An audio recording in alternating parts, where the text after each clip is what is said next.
আমাদের যদি কোনো ভুল হয়, অপরাধ হয়, তাহলে সেই ভুলের শাস্তি বা সংশোধনের সুযোগ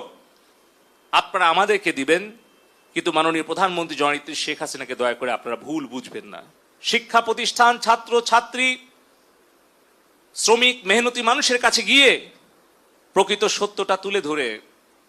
তাদের কাছে আমাদের কোনো ভুল ত্রুটি হলে আমরা করজোড়ে ক্ষমা চেয়ে দেশের জন্য, দেশের শান্তি উন্নয়নের জন্য, নিরাপত্তার জন্য আমরা এই দূরত্ব দূর করার চেষ্টা করি। যদি আমাদের তরুণ তরুণীরা, আমাদের ছাত্রছাত্রী ভাই বোনেরা তারা যদি মনে করে যে এই দেশব্যাপী ইন্টারনেটের সেবা ব্যাহত হওয়ার জন্য কেউ দায়ী, তাহলে সেই দায়ী আমি দায়িত্বপ্রাপ্ত ডাক এবং টেলিযোগাযোগ তথ্য প্রযুক্তি প্রতিমন্ত্রী হিসেবে সারা দেশব্যাপী ইন্টারনেট সেবা ব্যাহত হওয়ার জন্য